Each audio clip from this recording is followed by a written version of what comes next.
Olá, hoje nós vamos falar do realismo. O realismo ele vai ter como data inicial aqui no Brasil o ano de 1881. Neste ano, duas obras importantíssimas foram publicadas. A primeira, que deu início ao realismo propriamente dito, foi a obra Memórias Póstumas de Brás Cubas de Machado de Assis.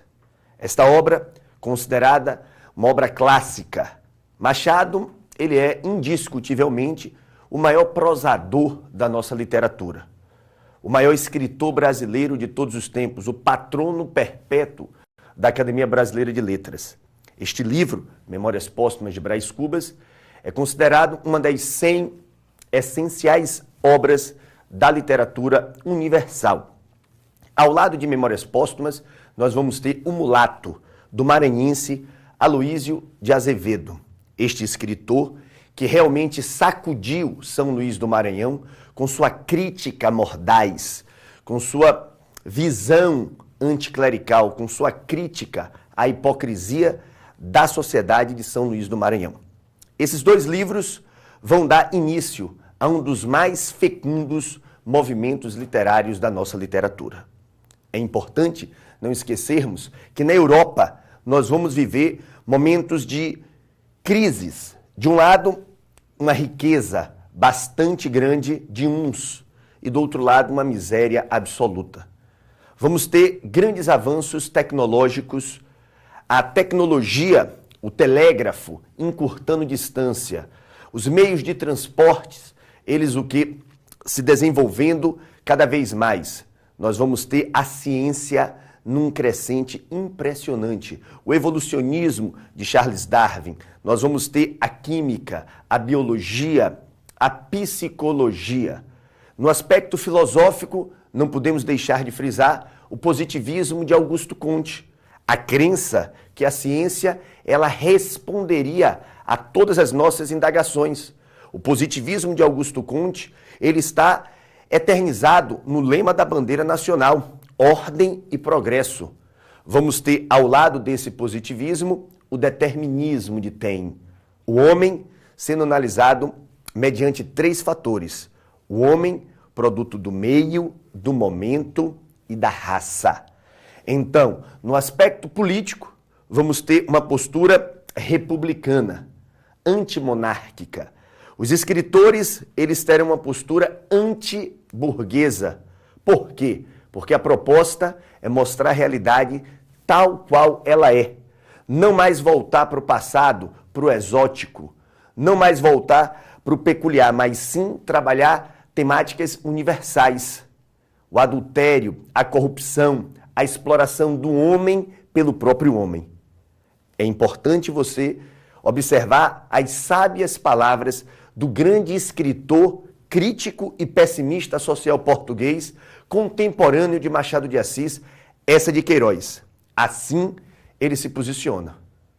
O realismo é a anatomia do caráter, é a crítica do homem, é a arte que nos pinta a nossos próprios olhos para condenar o que houver de mal na nossa sociedade.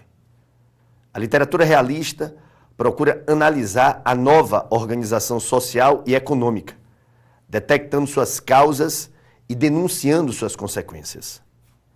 É importante frisarmos que a Revolução Industrial transformou a face da Europa e trouxe consigo a urgência de uma nova estética, capaz de refletir esse processo. O realismo responderá a essa necessidade. E para falar sobre a Revolução Industrial, eu vou convidar o meu amigo Ricardo Carvalho para brilhantar essa nossa aula. É bom a gente lembrar que a Revolução Industrial é o processo natural de evolução do capitalismo, que em última instância substituiu a força motriz humana pela força das máquinas. Claro que com consequências muito importantes na área econômica, política, cultural, religiosa e até mesmo ideológica. A Revolução Industrial ela é filha da Revolução Comercial, da grande expansão marítimo-comercial, que trouxe, além de grandes centros fornecedores de matéria-prima, trouxe mercados consumidores, estimulou o conceito mercantilista de balança comercial favorável e colocou a burguesia no comando político, no comando econômico. Lembrem-se que a Inglaterra foi o berço da Revolução Industrial.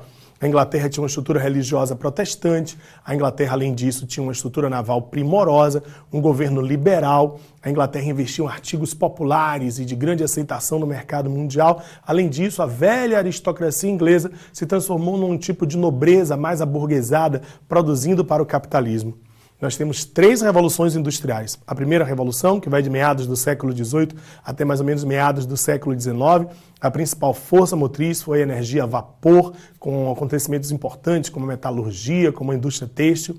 A segunda revolução industrial, que teve seu foco nos Estados Unidos, é a época do Fordismo, a época do desenvolvimento das grandes estruturas de navegação, de transporte e, ao mesmo tempo, de comunicações. E a terceira revolução industrial, onde predominou a alta tecnologia e a robótica, e a gente tem o Japão como grande centro. Com você, Zé.